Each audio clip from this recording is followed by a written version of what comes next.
Some girls like a white Bonjour! to come Comment and ça va? sniff his nose around. Greetings, hats and cats. This is your friendly jazz singer, Keri Chryst, joining you from Paris, France, for another Create Now, sponsored by the Nebraska Arts Council. A one, a two, a one, two. Well, if I had a cat that I could call my kitten, and if I had a cat Demystifying that I the could creative call my process. own. Well, if Step I- 5. And now that we've clarified the vision, reset our expectations, it's time to enjoy the process. Seriously, I mean, if we're not enjoying ourselves, what's the point of doing this? One of the watchwords I like to think of for this process of enjoying the process is, again, keeping our expectations reasonable and embrace the surprises that show up along the way. Maybe you make the wrong cut on something and it ends up taking a slightly different shape than you intended. That doesn't mean you have to start over. You can always readjust your vision to also what seems to unfold as you're doing it. And here are some examples of how I kind of manage that on my various projects. Step 5. Enjoying the process. So back to this idea of embracing surprises, or as I also like to say, embracing imperfection. Here's how this applied to my infamous exponential math project. I could have gotten really hung up on that crooked, weird text in the background and the fact that you can see the Scotch tape that's holding the toothpicks to the Q-tips, but you know what? It didn't really matter for actually reaching my goal, which is the whole point in the first place. And besides, it keeps it real, and it keeps it fun for myself and hopefully for the people watching. Another thing I've learned over the years in my creative pursuits is this concept of what I like to call follow the breadcrumb trail. This is how, by just suiting up and showing up and going from one enticing opportunity to the next, simply honoring each urge, is how performing in Paris turned into touring around Africa, which somehow turned into teaching across Nebraska. There's no real secret to it. There was no particular plan. I just suited up, showed up, and followed the breadcrumb trail.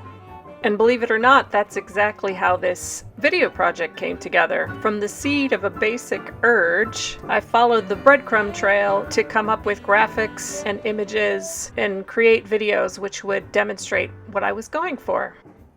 And last but not least, a key element to enjoying the creative process is learning when to take breaks. For example, with the sewing, I find that I can only go about 2, max 3 hours before I sort of burn out on a project in the moment and then need to just kind of take a break, put it away for the night, and come back to it the next day. I learned that it does take me about 3 days to make any one simple thing just because I need that time to do it at my pace and not turn it into a chore. A discovery which was actually the inspiration for this watchword slide, because it sure wouldn't have been fun if I'd killed myself to do it all in one go. That tends to just lead to extra frustrations as well as extra mistakes and errors, which are totally avoidable if we just take appropriate breaks. And now that we've worked through this process and we have something really cool or even a bit quirky or a little silly, it doesn't matter. We've made something. But what good is it going to do if we just stick that in a closet somewhere? We've got to share the love. Share the love. Don't hold your light under a bushel. You gotta give it back.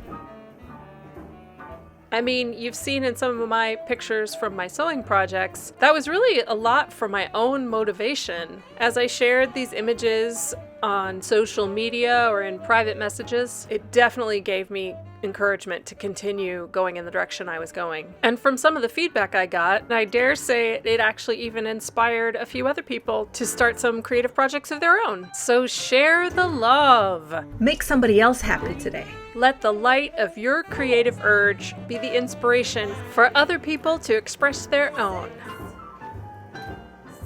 And now that we've gone through steps 1 through 6 together, it's time to rinse and repeat.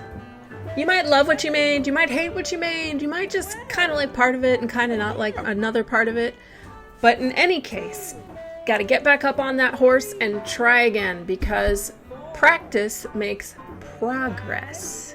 I like that much better than practice makes perfect, because perfection is pretty much impossible. So let's aim for incremental progress and just get out there and do something, create something. You see there now, you've proved you know what to do. Hopefully we've demystified the process a little bit, and now you'll be ready to build on your newly acquired strengths and be excited to dive into a whole fresh new project. Thanks everyone! Thanks especially to the Nebraska Arts Council for making these videos possible and helping keep us wee artists alive and working and functioning. I really look forward to meeting many, many more of you in person whenever travel is possible again. And even between now and then, check out the different programs that Nebraska Arts Council has, because we might be able to do a face-to-face with you and your students or your audience in the near future. So let's stay in touch. If you like what you've learned here, Demystifying the creative process, I'd like to invite you to subscribe to the channel. In any case, I'd like to thank you all for joining me in my journey, with a special thanks to the Nebraska Arts Council for making this all possible. Merci beaucoup!